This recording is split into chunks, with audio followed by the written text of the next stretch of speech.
Okay, thank you so much everyone for joining us today for our tourism panel. On behalf of the members of the Mount St. Vincent University Business and Tourism Department, I would like to begin by thanking you for welcoming us this biannual gathering. As a descendant of the British settlers, I acknowledge and pay respect to the Indigenous people of this land from which we host today's meeting, the Nunatziavut people. I live and work on the ancestral, unceded, and unsurrendered territory of the Mi'kmaq people. I also pay respect to the knowledge embedded in the Indigenous custodian of this land and to the elders past, present, and future. My name is Caitlin, and I want to thank everyone for joining us today for this panel.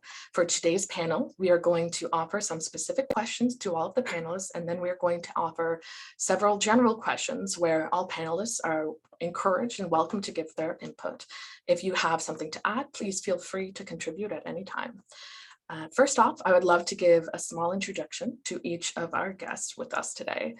So I will begin with Elliot Eisner. So Elliot's passion for the sport of golf guided him into the golf management program at the University of Lethbridge.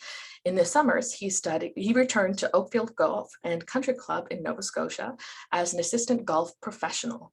After completing his management program, Elliot became a teaching golf professional in Moncton before joining Fox Harb'r in 2001.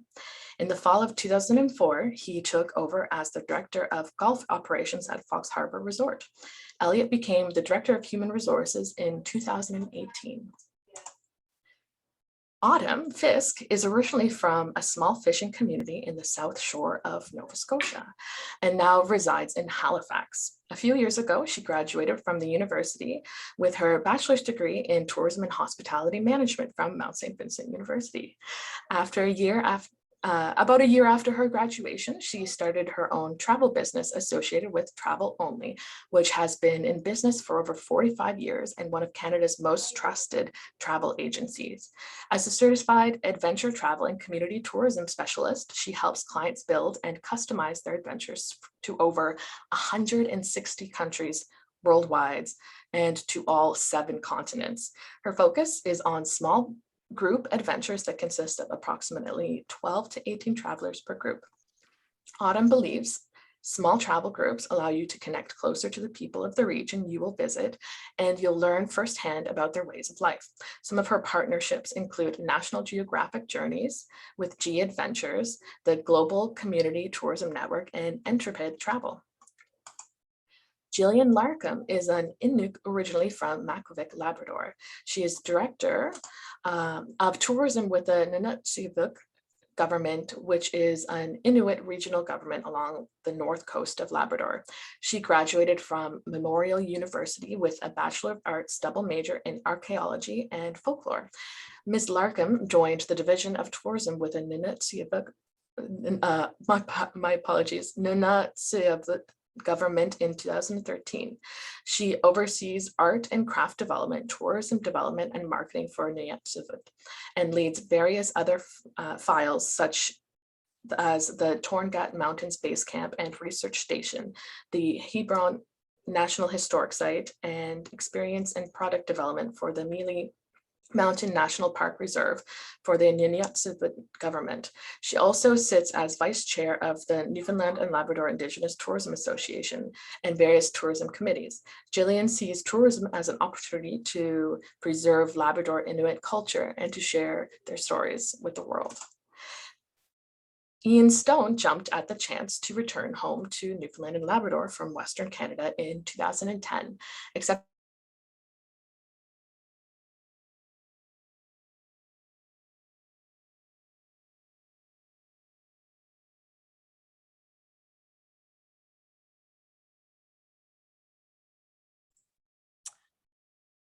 Caitlin, sorry, just unmute yourself. You just went muted for one moment. Sorry. Oh, very weird. Sorry about that. No, that's perfect. You sound wonderful. Okay, I'm going to start over again with Ian just in case I missed anything there. That's perfect. Thank you. Ian Stone jumped at the chance to return home to Newfoundland and Labrador from Western Canada in 2010, accepting a position in Gros National Park. A sense of place that many Newfoundlanders embrace makes him a passionate promoter of the province in his roles with the Gros Cooperating Association and Parks Canada. Residing in Gros has inspired Ian and his wife, Rebecca, to start 5 companies: Tour, Taste, and Transform Gros Morne Inn, and Atlantic Healthy Oceans Initiative. Living in a world-class national park, they develop customized sustainable tourism experiences by developing strong partnerships with local operators. Okay, thank you everyone again. And I would love to hear a brief introduction from all of the panelists here today by telling us a little bit about the organization you work for and your position within this organization. So maybe I will start with Autumn.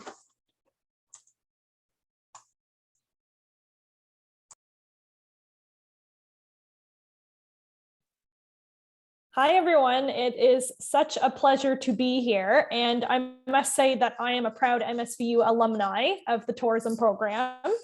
And Caitlin, thank you very much for the introduction, a little bit about me. Well, what I can tell everyone is that I own my own travel company. So I work basically from home. Hopefully you don't see my cat come in front of the camera. He's very friendly. But yes, about a year after graduation, when I got back from Spain, I did an international exchange through the Mount. I decided to pursue my dream and start a travel business where I can travel myself and visit many different countries and then come back to Canada and then promote these countries to my clients. So a few examples of countries that I have been to are India and most recently Panama and Costa Rica. And then soon after returning, I tell my clients all about my experiences and they also gain interest, and then I am able to send them to these destinations. Currently, I am with Travelonly, which is a travel agency based out of Ontario. They have over 500 agents across the country, many of them based all over from the West Coast to right here in the Atlantic coast, and Travelonly specializes in leisure travel. Each travel professional has their own niche. In my case, as Caitlin mentioned, I am a community tourism specialist and an adventure travel specialist. And if you don't quite know what that means, adventure travel is basically anything that you want to do when you travel, whether you would like to go on a wellness trip to Costa Rica, you would like to go hiking in Jordan or explore the Wadi Rum Desert, you want to go to Antarctica and go on a Zodiac and view all of the penguins, anything adventure, it's your choice. In regards to community tourism supports local cooperatives. So here in Nova Scotia, we have a lot of fantastic small businesses. And as Nova Scotians, we love to support local. Think of it the same way when it comes to community tourism. When you travel, you're supporting the local communities that you visit. The travel industry has become very diverse. And nowadays, people are more concerned about where their money goes towards. So in my case, when I work with my clients, they're curious to know, are most of my dollars going back to the local community? And I connect them with suppliers that do indeed get their dollars to the people of the local community. Thank you. Thank you so much, Autumn. That was wonderful. And I am very jealous that you get to do a lot of travel and research on that for your career. That's kind of a dream. Thank you again. And maybe I will go with Ian Stone next. Do you mind giving us an introduction to yourself and your company? Good afternoon, folks. So my name's Ian Stone. I live in Gros National Park. Traveled extensively and returned to Newfoundland, like I said, back in 2010. Lived in Western Canada, worked in tourism out there for a bit, as well as a number of other industries. So my wife and I actually started a company called Taste of Gros Morne, which focused mostly on culinary experiences. And then that led into Tour Gros Morne, which is small group travel within the park. So customized itineraries and trip plans and experiences such as hiking, cultural excursions, so artist workshops, touring the local communities, musical experiences. And then we've also started now Transform Gros, which is definitely more tied to the rejuvenative travel. So things like yoga, wellness retreats,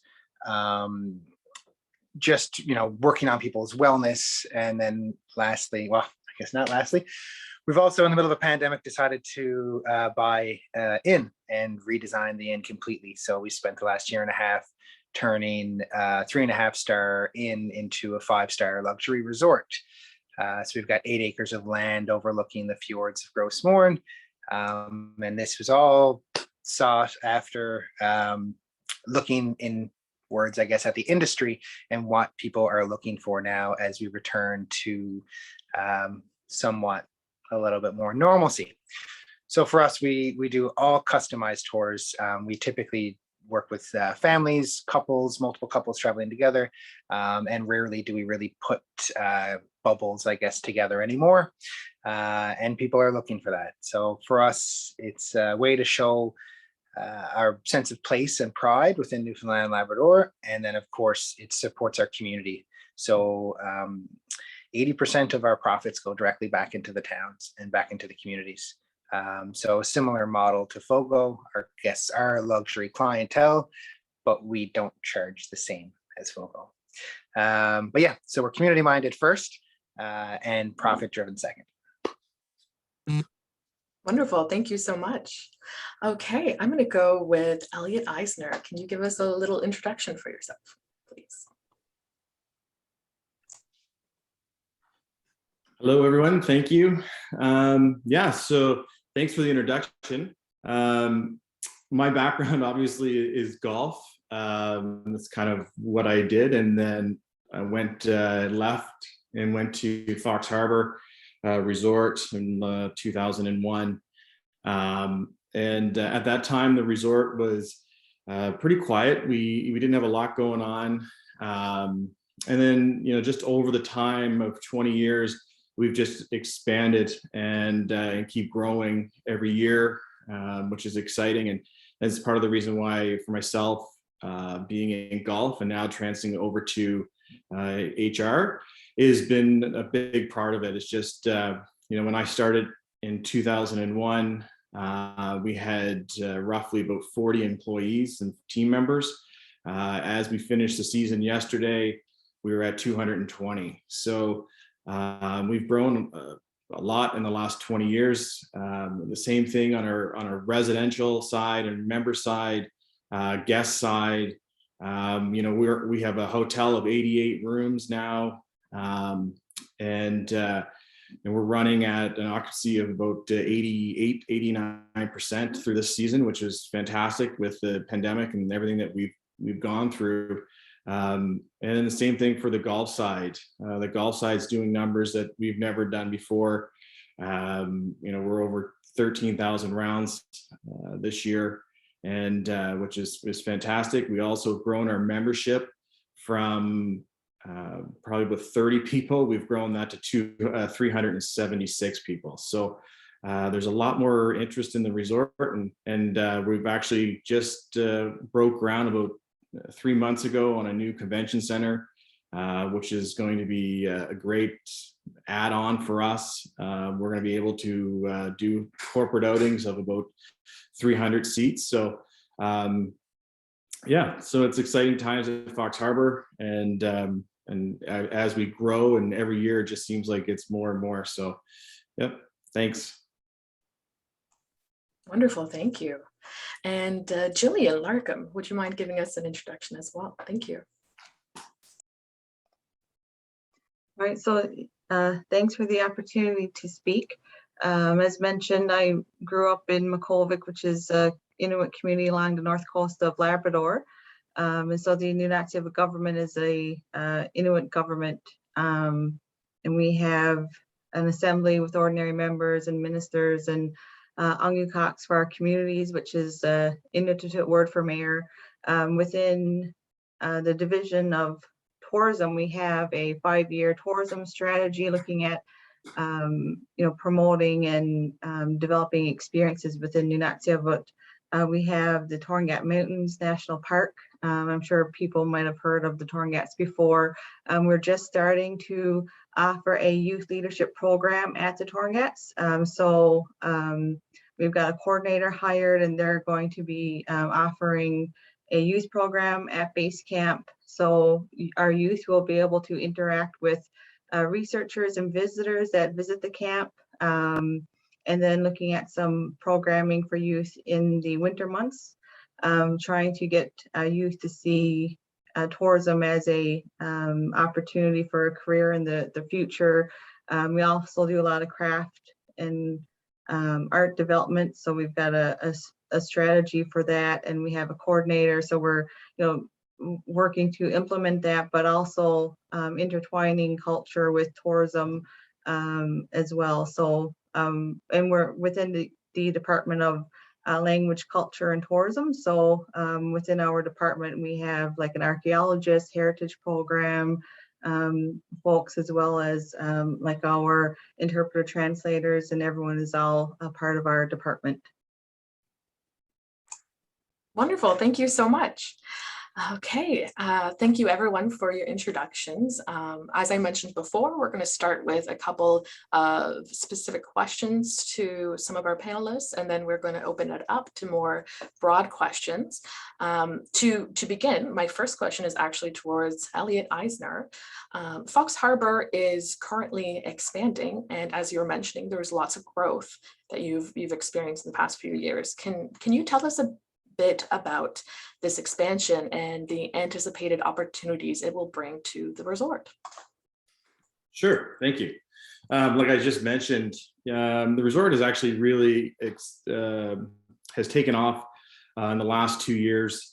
Everybody with COVID and everything that's going on, we've had a major spike in residential sales, and then also which leads to it is that just our normal IT hotel guests has jumped up. Now, what we've moved forward is we're going to do this convention center because we just see such an opportunity for everyone. So we're really looking forward to doing this convention center that will get us about 300 seats in that. And they also, at the same time, is the weddings. We do a lot of weddings, and we're continuing to grow on the wedding side. So we just feel like this building is going to help a lot with that. At the same time, the hotel side of it, we just finished up 16 new rooms, which has given us now a total of 88 hotel rooms. And then along with our residential side of it, we are continuing to grow on the residential, which means that everything that we're doing right now, a lot of our private owners are putting them back into a management pool that we look after. So that's giving us more opportunity for more rooms and more sales that way. Opportunities at the resort, it's just growing so fast, and to find new team members, this new building, we're going to have all of our hotel services will be based out of this building. We'll have banquet services out of this building. And we also have we're adding to the whole sales and catering department as well. So there's just a lot of opportunities that we're having. This will have for new tourism people going forward. And it's exciting times to hire and to try to find all these people. It's going to be a bit of a challenge over the next little bit, but we're excited for it. Wonderful. Thank you so much. And Ian Stone, you have 4 brands that you operate in Gros Morne National Park: Tour Gros Morne, Taste Gros Morne, Transform Gros Morne, and Gros Morne Inn. Which of these are you most excited about? And where do you see the growth coming from? The tour side or the accommodation side? And what market?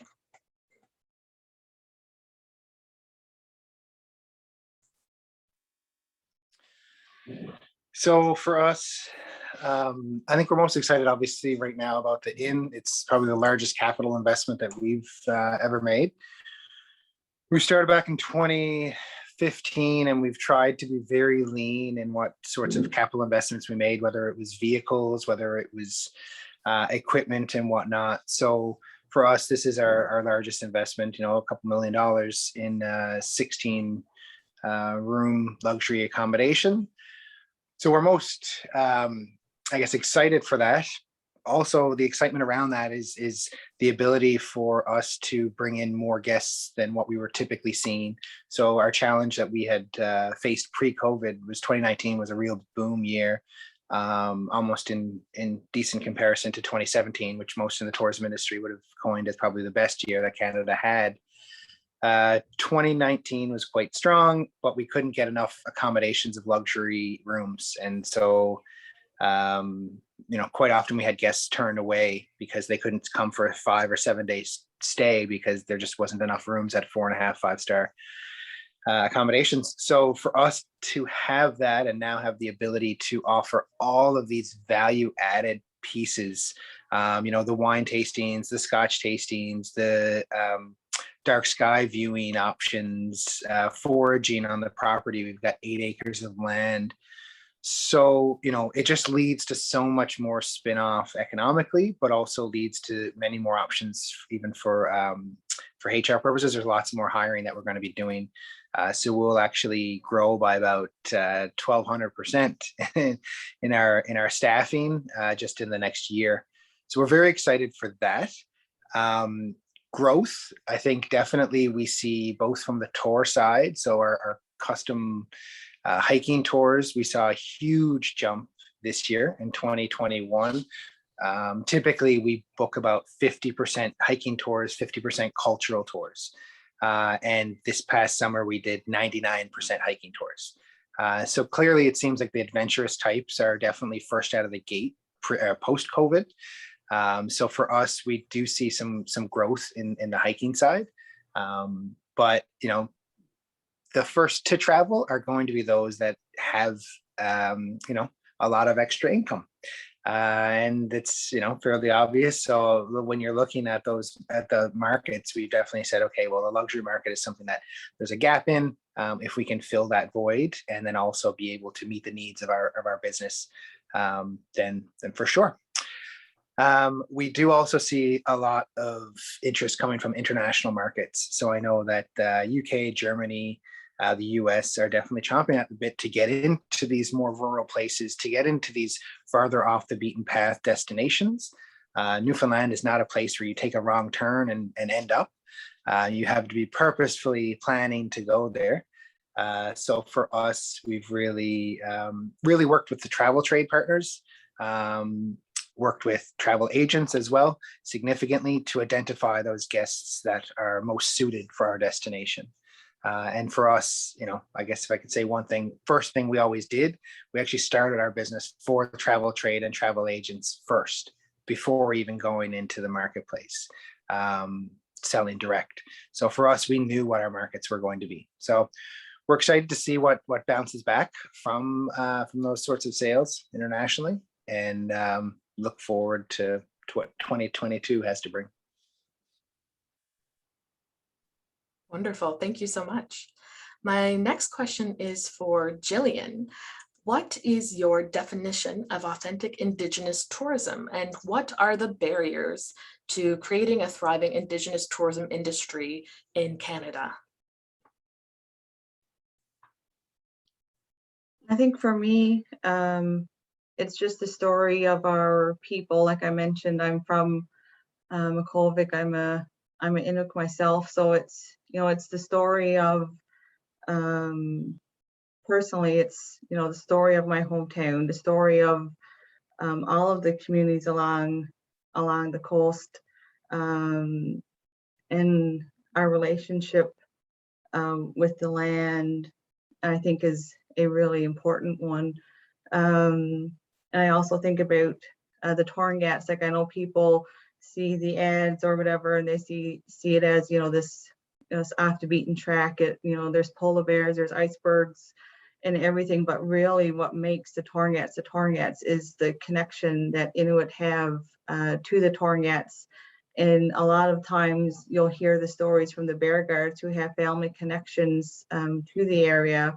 So for me, it is the people, our people, and like our home, which isn't, you know, just in our communities. Our home is, you know, it's all up and down the coastline. And one of the challenges, I think, well, there's a lot of challenges in Canada, but I think specifically, if I'm, you know, looking at my area, it is, it can take a bit longer to develop experiences because we look at it from a community base. So, you know, what are the stories that our communities want to share? Because there are some stories, you know, that communities don't want to share with others. They are, you know, sacred, that we want to keep within our community. So what are the stories that our communities want to share? How is the appropriate way to share those stories?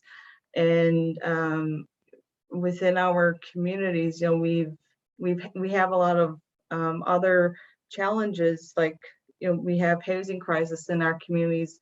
Our suicide rates are high. So we've got all these other things happening, and then to add tourism as a layer on top of it, it can be a bit difficult. And I think for organizations and partners who haven't been to Nunatsiavut, for them to, one of the things that we're looking at now is how to help our partners better understand our communities and how they operate, just so, you know, because it takes us a bit longer to develop things, making sure all of our partners are kind of aware of the bigger picture outside of tourism, and how that plays an effect into the development of tourism. So if I could go with, you know, one of the challenges, I think that would probably be the biggest one for us up here in Nunatsiavut. Wonderful. Thank you so much for your answer. And Autumn, you note that you offer customized adventures to over 160 countries worldwide, and that your travelers have the opportunity to learn firsthand about the way of life for that country. What factors do you consider when, one, choosing a country to travel to, and two, choosing which operators you will work with within each country? Well, first, I'd like to say that it is quite rare when I have clients come to me and tell me, I have no idea where I want to go. Can you make a recommendation? It's usually quite the opposite. I have clients that come to me and they know exactly where they want to go, but they're not actually sure what it is that they can get for value. So what I mean by that is their budget. So I've noticed that there's different trends in the industry based on age. I've been working in this industry for almost a decade now, and I can tell you that clients that are in their 20s and 30s, they usually travel for maybe a couple of weeks to a month at a time. And their objective is to travel to as many countries as possible and get things off of their bucket list. However, clients that are usually 40 plus, they prefer to go to 1 to 2 countries at a time and really zone in on the culture of that one particular destination. So it is imperative to be an active listener as a travel professional. I know a lot of travel professionals that have given me advice that there are many experienced travel professionals out there that will try to promote something to a client, but maybe it's not what the client wants. So you have to be very honest upfront with a client. If they come to you with a particular budget, you have to be upfront and tell them this is what you can get. And in contrast, if you have clients that say, I have no budget, this is what I'd like, you can basically add anything you like into the itinerary. I would say that travel has become a lot more accessible than past decades. There's been a stigmatism that in order to travel for leisure, it is very expensive, which is not true nowadays. There are many different levels of travel nowadays. There's backpacking and budget traveling. There's more luxury, high end, and then there's standard. So a lot of my clients that come to me that want a very simple experience, they can stretch their dollar further. And the opposite. There are a lot of clients that want very high luxurious end products. But the one thing I have noticed, no matter which destination, is that people want to be immersed into the culture. It has changed a lot in the past because in past decades, we may have seen that all-inclusives and cruises were popular. They still are today, but a lot of individuals nowadays, they want to spend some time with an indigenous family, such as Quechua families in the Ecuador Amazon, and learn how to fish with them and learn of their traditional ways, for example. Or maybe you want to go to Italy and you want to learn exactly how it is that they make the pizza. Instead of going to the restaurant and ordering it, you actually make it yourself. So it's not really about the country in particular that I would say I pick for clients. It's more they come to me and they tell me, I've heard about this place, I really want to go. What is the best way for me to be involved directly with locals and learn about them and experience things with them?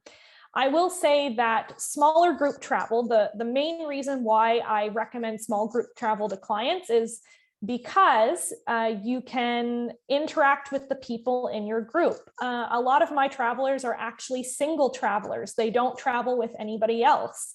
And they want to travel in a group because it's safer. They've got a local guide that's there with them the whole time, but they also want to make new friends. So if they're traveling alone, they can meet people from all over the world.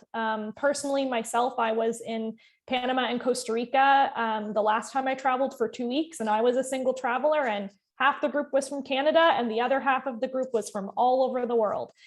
So people want to meet others from all over, make new friends, and at the same time have a local tell them the top things that they have to do in the destination. So I would say it's all about local experiences, small groups so you can get to know each other in your group. And yes, that is what I would say. Wonderful, thank you. I have a follow-up question, actually. You said that there's been a bit of more of a switch in recent years where people like to be more immersed in a culture rather than just kind of experience from the outside. Do you know, or do you have an idea of where that switch happened or why it happened? Like, why are people more interested in that? Yes, I believe it's because the cost of travel has become more accessible. For example, you don't just have to buy the cost of your flight nowadays. There are many programs and points programs out there where you can save up your points and your flights are free, or you don't have to pay the full price. So I would say flight is a big cost, especially here in the Atlantic region. In Halifax, we're connecting to Toronto or Montreal. But yes, I would say that the cost of travel being more accessible and having more basic accommodations versus a very high end has made it so everyone can travel. So I would say that's where the shift comes in, that everyone thought in the past, well, we can only afford this, but now travel has become much more accessible. And a lot of people nowadays, they're less materialistic. They like less things in their house and they want more memories. And travel is something that can give you a handful of memories to have with you for the rest of your life. Wonderful, thank you very much. Okay, so as I mentioned before, we do have broader questions. So to our panelists, feel free to interject if you have something to add after someone else has finished speaking, or to give your input at any time after I'm finished the question. So my first question is, how did you get into the industry, the tourism industry, and why did you decide to stay? And anyone can answer this one.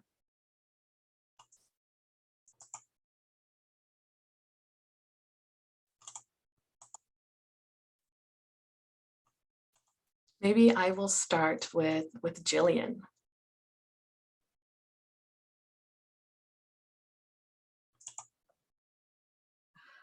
All right, I got in through archaeology, which is kind of funny. I worked on an archaeology site outside of my hometown, and I loved it out in the summer because I was out camping all the time and all that stuff. And then the archaeologist I was working with said to us one day how you guys are probably related to the people who lived here. It was I think it was about 150 to 250-year-old sod house, and that made me look at archaeology different, because then I could use it to learn about my culture and history. And so I went and I did archaeology and folklore. And in my folklore class, one of my profs said to me one day, what are you going to take away from this course to use in your future career? And I thought, like, I would love to go back home and start up a company where I could bring people out to Lontico, to the dig site, and give them tours of, the site and show them what, how people lived back then. But I didn't think of my clientele as being people from away. I thought of it as, bringing people from my community to the site. And so when I kind of happened into tourism, I applied on a position and got it. And so the way I look at it is, how can we help our community preserve our culture and history? Well, developing experiences to share with visitors coming. So I see, a really strong connection to be able to continue to preserve our cultural practices like throat singing and drum dancing and our stories, which is really important to me, which is sort of the core of, what I believe in, and then turning those practices into experiences to share with people. So that's kind of how I got into it, and the reason why I stay. That's really interesting. I like how you made the connection between having tourism as a way of like preserving that history and sharing it with others. Of course, that's great. Thank you. And what about yourself, Elliot? I know you were interested in golf, and that's how you began working with Fox Harb'r. But did you always know you wanted to get into tourism industry?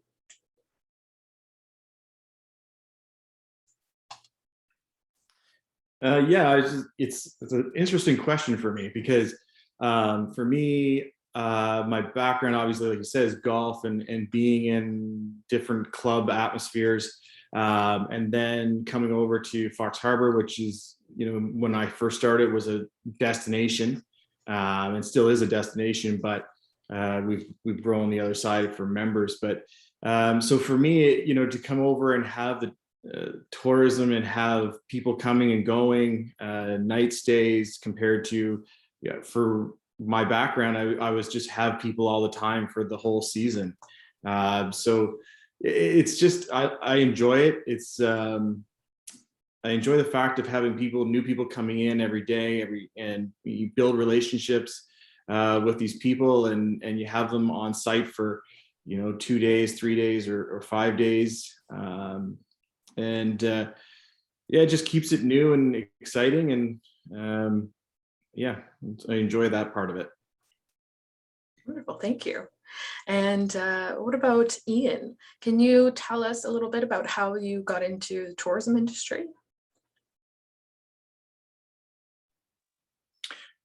Yeah, so when I returned back to Newfoundland in 2009, 2010, I was probably the only 20-something that was moving to the community. So we're in a national park. There's 7 communities, about 7,000 people or so total. But in 2010, everyone my age was leaving. Parents were saying, there's no sense being here. There's nothing for you to do. There's no job opportunities. I went to university in St. John's. I'm born and raised in St. John's, but left there when I was 18, because my parents said, you need to go out and you need to see what else is out there. So for me, when I came back, I actually started working in economic development in the region. So I was working on all facets, whether it was tourism or agriculture, business startups, business incubation, that sort of stuff. And I quickly led down the road of marketing. Really enjoyed the marketing aspect of things. And that landed me a job with Parks Canada. But in the short term, I guess I looked at as I traveled, why all these other destinations had these cool experiences and why we were lagging behind, and why we never really seemed to offer the product offerings that our guests were looking for, or that visitors were looking for. In Gros, Morne, there was probably 2 operators for 28 years. That was it. Nobody was competing. Nobody was looking at what new experiences could be offered. And so when I was into marketing, I met a number of travel trade operators and would go to a lot of travel shows around North America. And guests would be like, do you guys offer this?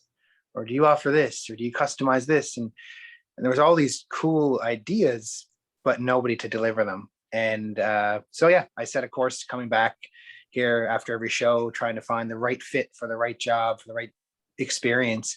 And after about 3 or 4 years of that, I just said, you know what, I guess I'm just going to have to do this on myself.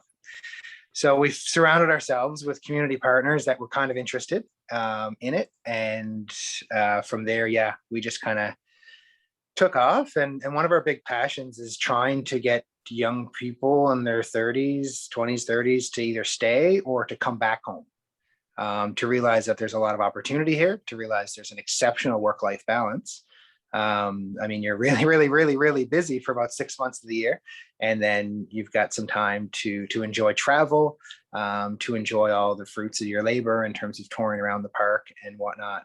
So we really strive to get those folks back here, and also to help those people that live in the communities to start to do maybe, musicians are going to have obviously more things to do now. Storytellers are going to have the ability to tell their stories and share their stories.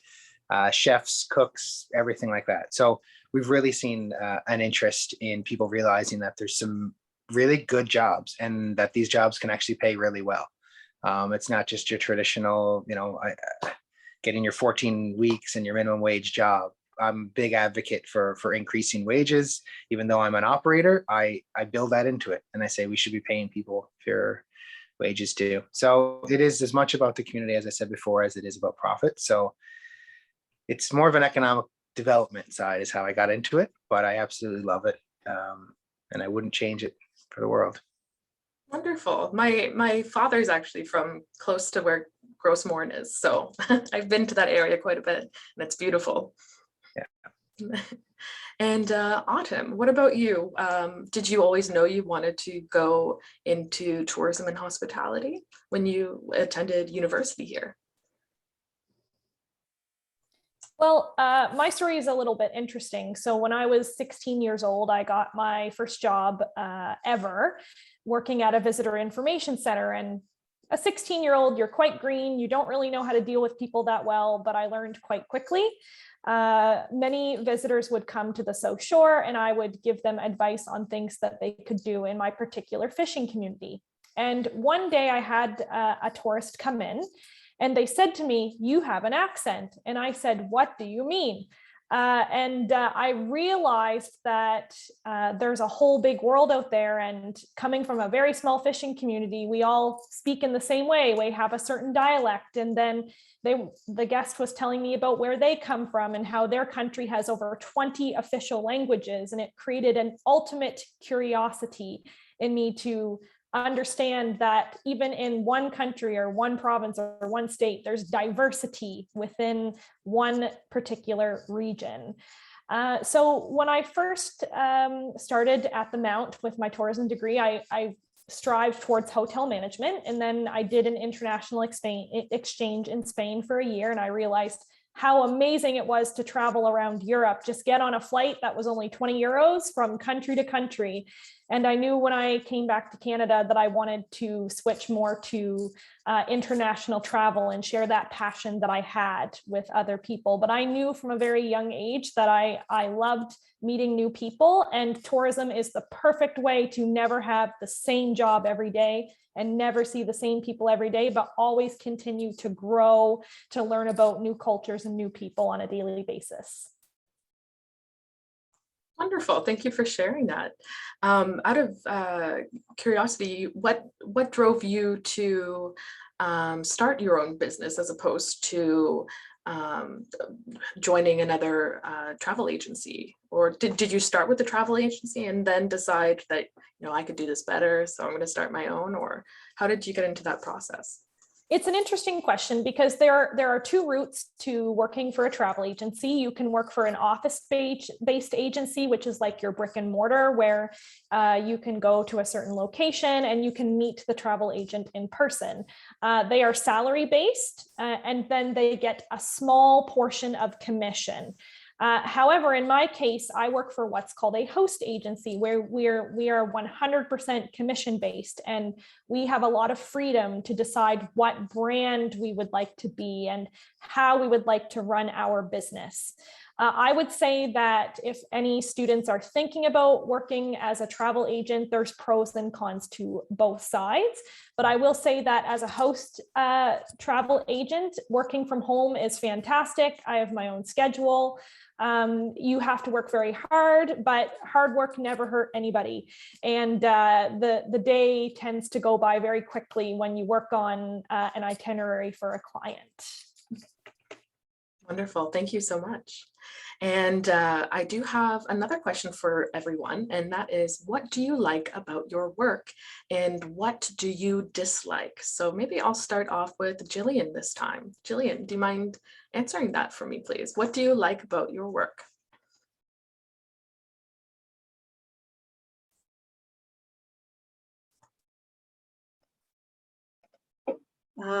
I think I probably am just saying the same things over, but what I like about my work is, being able to work from, well, I'm based in Goose Bay, but still continue to work within Labrador and help to preserve and promote my culture and history, as well as work with many community stakeholders and other outside organizations as well. I like to be able to kind of put two and two together and help people in our communities understand tourism and see where they fit in and what they can offer.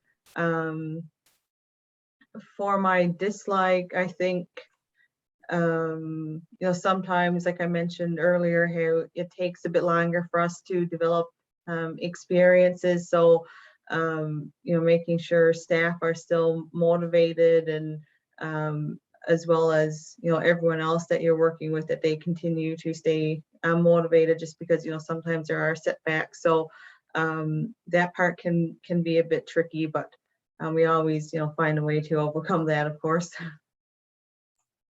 Wonderful. Thank you very much. And Elliot Eisner, what do you like about your work and what do you dislike?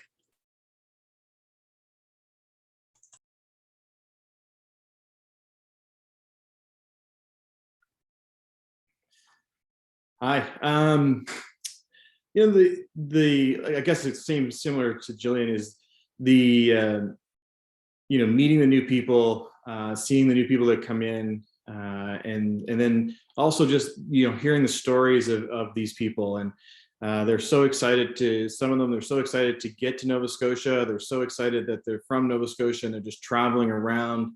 So you kind of get to hear their story, and then on the other side of it, it's the resident members, the people that you see on a regular basis every day, and everybody has such a unique story of how they ended up at Fox Harb'r, and that's what I really enjoy about the position, is just simply meeting the new people, meeting the new guests, and then at the same time all the new team members. To say you have 220 new team members, and every year we would have roughly we'll bring in probably another 50 to 70 team members a year, and you get to meet them and hear their stories and see where they're coming from. And as we grow this business, we're continuously trying to find more people, and the people that that are coming, they could be from Australia, New Zealand, or whatever, and you hear their story and how they end up in Canada and how they're traveling around to all these different resorts and skiing in the wintertime, and then heading down to Nova Scotia in the summertime to go to a resort. So that's the part that's exciting. The dislike, I don't really have a lot of dislikes with it. It's a tough one. I mean, it's like that question you go for an interview and somebody says, "What's your dislike?" Well, I really don't have a dislike. You go to a resort every day, and it's in the summertime. To Ian's point, you work hard. It's a hard 6 months, and it's tough to do it. But after that, it's just such a great time, and you're outside and you're just meeting new people.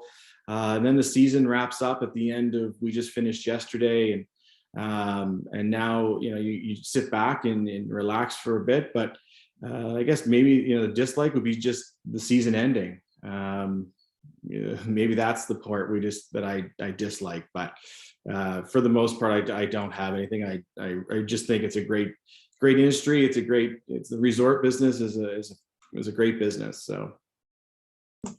That's great. That's great to know that it's so great to work there, especially since I know a lot of co-op students go to Fox Harb'r. So I know they must be having a similar positive experience as well. Hope so. Thank you. And Autumn, what do you think? Are there anything you like or dislike in particular about your job as a host? Well, I will start with things that usually don't go to plan. It's not necessarily a dislike, but I have grown a lot since starting in the travel agency business. If clients miss their connections to their final destination, or if they miss their cruise ship, for example, which does not happen often, but it has happened. The thing is to understand how to do not necessarily damage control, but to keep clients calm and to do everything possible to ensure they're happy and know that they have someone that's got their back. We can see it's obvious since the pandemic that we've had to be on the phones fighting with travel suppliers and air companies to refund us or to give us a future travel voucher. Well, that is not necessarily fun to be on the phone for that long, but one thing I can say, it is absolutely satisfying when you tell a client that you solved the problem and they're like, thank you so much. It's amazing to be able to help people out of a situation that was not expected. It's not something I like to deal with, but at the same time, we have to do what we have to do, and we have to love what's good for us. So I would say doing damage control for clients is something that finally, when things are fixed, you can say, I got it all sorted out. It's really difficult to add on as to what I've said that I enjoy. I think I've already highlighted all of those things, but I will say that a lot of my clients I actually meet in destination. Since I'm usually a single traveler myself, a lot of us, when we're getting to know each other the first couple of days, we all ask each other, what do you do for a living? And then I say, well, actually, I'm a travel professional and this is one of my preferred suppliers. And the first question they always ask me is, can you get me a travel discount? And my reply is, well, actually, I do have connections with my suppliers and I can offer you fantastic deals. And it's fantastic to meet people that they see that you enjoy the product as well, and you believe in this company that you're investing in, and you want to get to know the destinations that they offer. So meeting clients in destination and booking them on their next trip, and then me seeing some of their photos that they send to me. And then I actually want to go to some of the destinations that I send them to that maybe I haven't been to yet. So my clients inspire me to keep exploring and learning about new places. Wonderful. Thank you. That's a great answer. And excuse me, Ian, is there anything that you particularly like the most about your work or you dislike the most?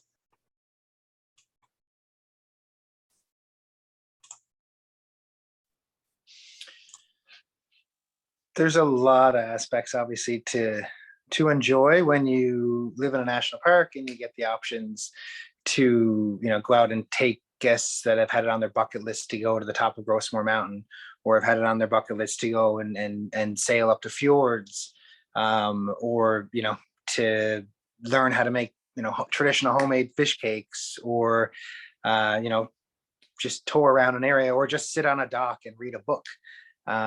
So I really think that, when we know that we've met or exceeded our guests' expectations, or helped them accomplish something that they've always wanted to do, is, definitely a gratifying sort of thing. And you enjoy that part of it.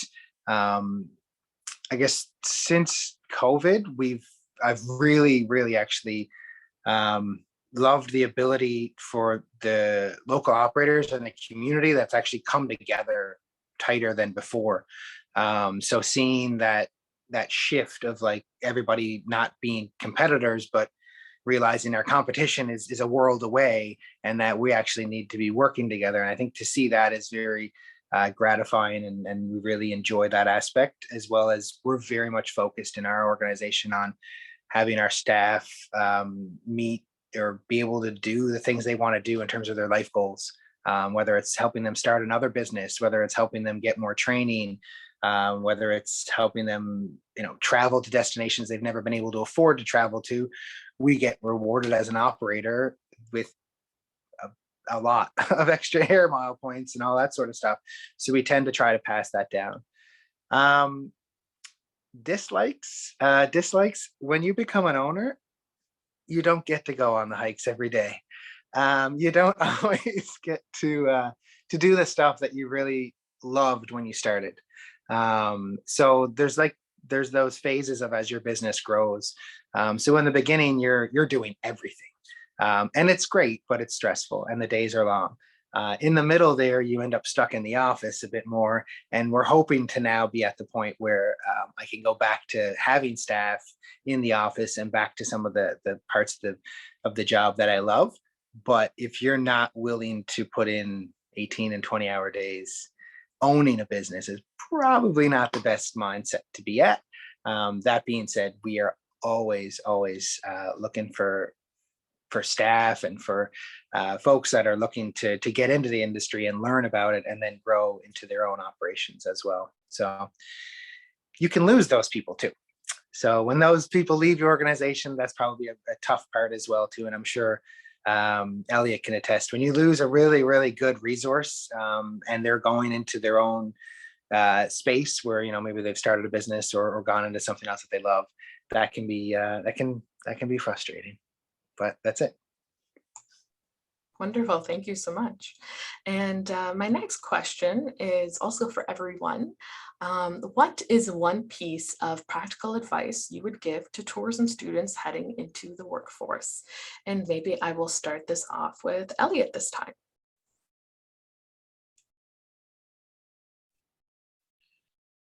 Yeah, I was looking at that question earlier. With the panel that we have here today, I mean, they've all traveled around the world. They've done great things.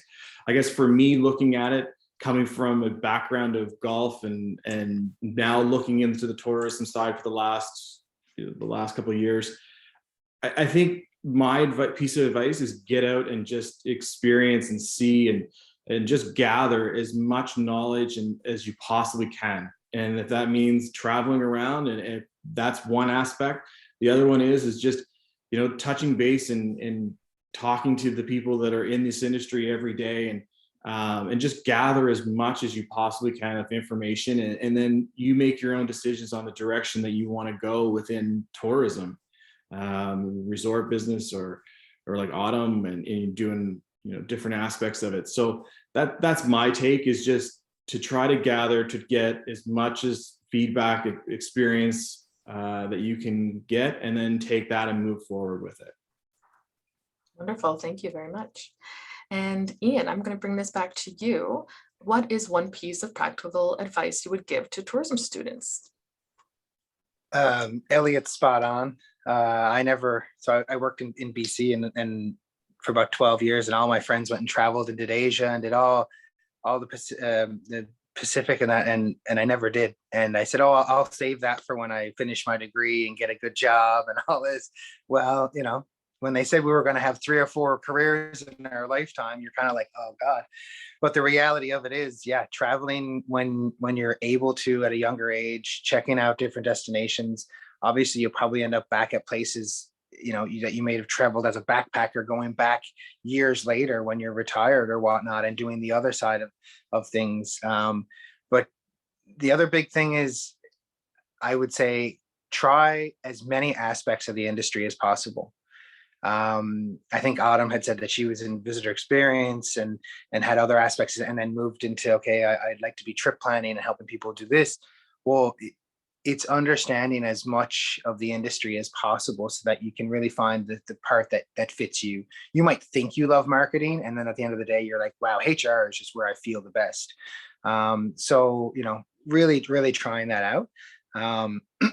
because when you are looking for that dream job, if you have the ability to be flexible and the ability to be knowledgeable in a wide variety of the industry, you're definitely probably going to land that dream job a little bit easier.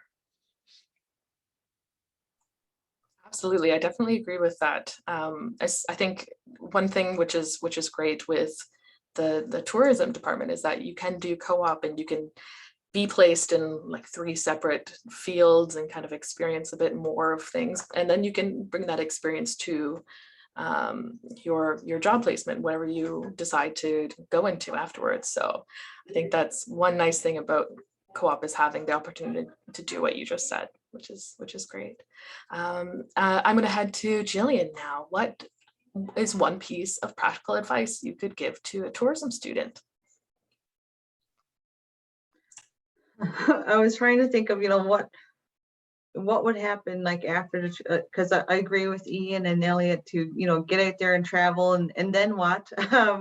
So maybe I think like, once you kind of find where you want to be in tourism, my piece of advice would be to, or once you know where you want to go and, you get situated in a position, is to look for others around you to, get some mentorship and some support to get to know the industry and the piece that where you see yourself. And because a lot of times when I have staff start with me, I'll ask them, where do you see yourself in 5 years and how can I help you get there? So I think like looking around once you start a job and just where you want to be and who can help mentor you to get to that place.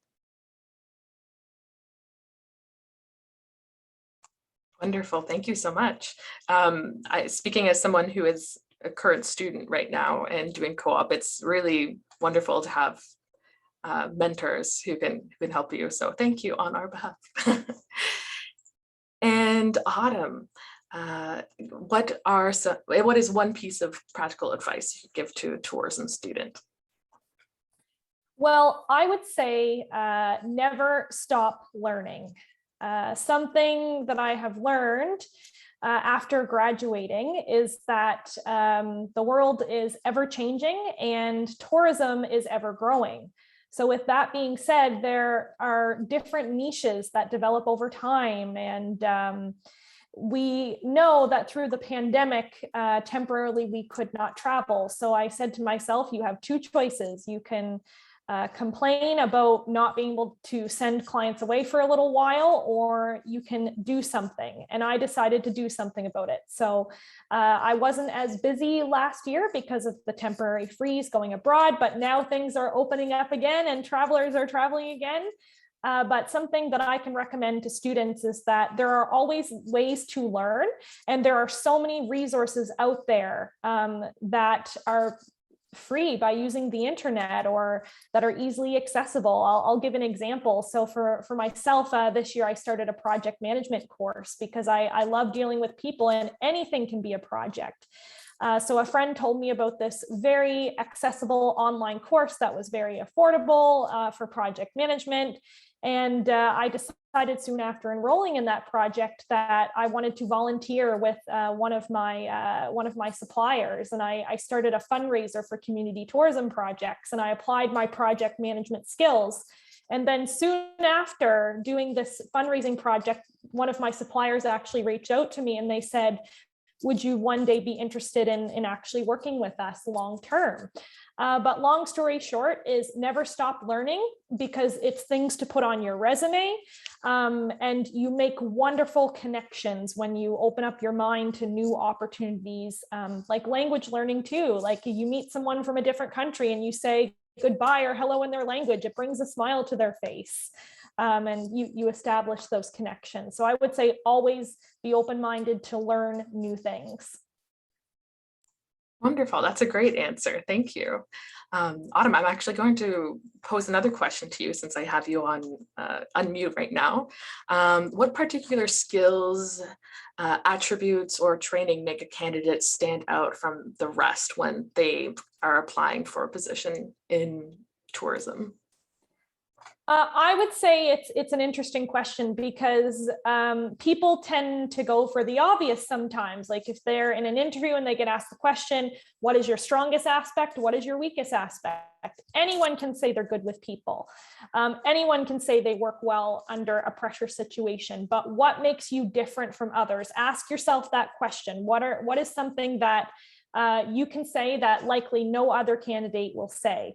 When it comes to the tourism and hospitality industry, we're all diverse and unique at what skills we have, but I could say like something personally for me was my language skills that I have, but another person could say a little bit about where they come from and how they've developed as an individual and how that made them who they are, because no one story is ever the same. So I would say something that's unique and not the answer that everyone else is going to say. Wonderful, thank you so much. And Jillian, I'm going to go to you next. What particular skills, attributes, or training make a candidate stand out? I think like for us, because we're similar to a DMO, so we work on like many different projects with many different partners. So, you know, something in like any experience in coordinating projects or multiple projects or any project management is something that's definitely helpful for work, you know, within our government, or I would say any type of DMO where you're working on multiple projects with multiple partners. Wonderful, thank you so much. And Ian, what particular skills, attributes, or training make a candidate stand out to you when you're applying, or I'm sorry, when you're reviewing applications?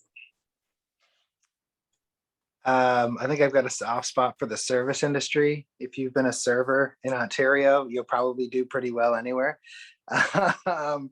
But it's flexibility, and it's for us, we don't necessarily pigeonhole or pinpoint anyone to say, you know what, this is going to be the one thing that you're going to do within our organization.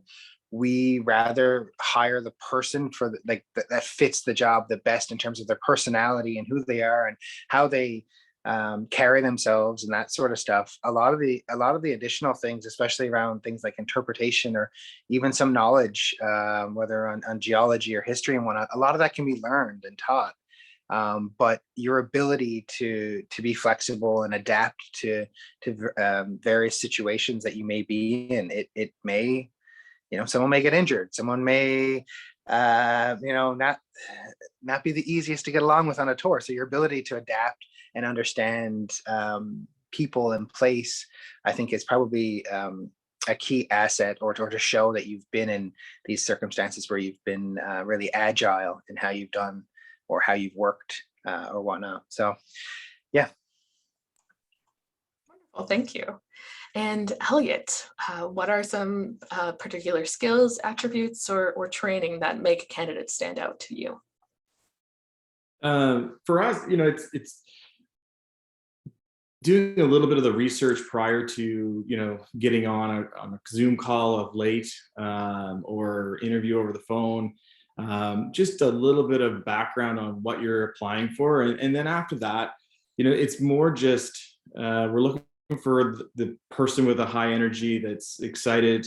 You know, our location is remote. We're 2 hours outside of Halifax, and, you know, you have to be prepared to move away and live, you know, on the ocean and get to see the water every day. But you know, those are the kind of questions that we ask, is just, you know, how easy is it? Are you able to move? And then to the, you know, like everybody's point is that we hire the person and we'll train them to do the jobs that we need to get done. But first and foremost, we need somebody that's going to be excited, that wants to be there, and that and they're ready to learn and adapt to the summer and to the season. And so we feel like if we can get those qualities of person, then we'll have a great year, a great summer. Wonderful, thank you very much. Okay, so we do only have 5 more minutes left, but I would love to hear any final thoughts that you might have towards our students, pieces of advice or things like that. So please, if you have something, please share that. I know myself and the other students here would greatly appreciate it. Maybe I'll just go with Elliot because I've still got you on unmute. Darn it. The wrap up for us is just simply, we like you have mentioned too, Caitlin, is that we've had a couple of few Mount students that have come and have done some work terms with us. It's a great, it works both ways. We're very happy with it, and I hope that when they leave, they're happy with the experiences that they've learned and been part of at Fox Harb'r. And this industry, as all of us will sit here and say, it's the last 2 years have been crazy. And but I think what we've noticed is that people are wanting to travel and they want to get out and use these properties, and now we need to get the team back together and have a season where everybody is on board and gives us the opportunity to finish it. So wrap it up is we're excited for 2022, and of course, I'll put a plug in if anybody's out there that's looking for an opportunity for next summer and want to move to Wallace, Nova Scotia, then we got a place for you. So please, enjoy the rest of your school year. Perfect. Thank you very much. And Jillian, maybe I'll go to you next. Do you have any final thoughts or comments or suggestions to students? I think just what I said earlier, like once you finish, or even before you finish, if you know where you want to go or have an idea, start to look for those mentors, because I think there are a lot of people in the tourism industry who, act as mentors, and everyone is always so open and willing and wanting to share. So I think, just look for those people who can help you get to where you want to be. Wonderful. Thank you so much. And Ian, do you have any final thoughts or comments or suggestions? We're growing as an operation, so we definitely have the ability to bring some people in at the grassroots level of growing with an operation that's really varied, whether you're interested in the culinary aspect or interested in tour guiding or even the back of house stuff. We're ramping up, and again, we know that it's challenging when it comes to finding HR that's really passionate beyond what they see in their front yard. So for us, it's we really do focus on making sure that our staff are well received and also have a beautiful spot to stay in Gros National Park. But one of the things I think for us is again, we'd rather see a staff or somebody right out of a tourism program go and experience some of these bigger destinations where they're doing it one way, and understand the difference, because I often say, if you come here right away, you won't know why we're doing things the way we're doing things. But if you do travel to some of these destinations that are, the Banffs, the Jaspers, the Whistlers, and you do a bit of work out there, and then you come here, you'll quickly realize why we're doing it the way we're doing it. Slow travel, more engaged, more purposeful, and the rewards are tenfold. So I do think that you really want to make sure you have a good idea what you're looking for. And a big hello to Jillian. I can't wait to get back up to Labrador and see the touring guides for this summer. If you guys ever get a chance to do any sort of job prospect up there, I would take it in a heartbeat. That place is I can't even put it into words, but it's a feeling that you get in a destination like that many of us are just trying to figure out at this point. Wonderful. Thank you so much. And last, we have Autumn. Can you give us any final thoughts to the students, please? Yes, of course. I'd like to add on a little bit to what Jillian said. She made a fantastic point about mentors. And I will say that I'm such a proud Mount alumni from the tourism and hospitality degree. And I can say that to this day, I still keep in touch with quite a few professors from the Mount, and I am so grateful their dedication to us as the students and even the alumni. I've been an alumni for a few years now, and if I have ever had a question, I know I can always reach out to the faculty and ask them. And then now I can say that I finally developed as a professional. I know I have a lot to learn, but I also wanted to give back to them. So I recently reached out to some faculty and I said, you know, I want to stay connected with you guys. And is there anything that I can do to help? You know, do you need me to speak at any panels like today? And they said, well, actually, but no, staying connected with faculty is fantastic. The Mount has wonderful faculty and small class sizes, as we know, are fantastic to be able to get to know our fellow students and the faculty. And one thing I can say now is this year recently, I became a mentor to a recent tourism grad, but it's not just me helping them, but I have also learned so much from mentoring someone because they're part of the newer generation. They're the next generation. So I also want to learn from them what they have to say and what they struggle with. It might be similar to myself, or maybe they have new struggles that I never thought about that I can help them with. But I would say definitely rely on the people you know. If you dedicate yourself to them, they'll dedicate themselves to you. And you never know what's going to happen in the future. If you show you're dedicated, people will be willing to help you out. And you can pay it forward one day. Wonderful, thank you. That's a great piece of advice.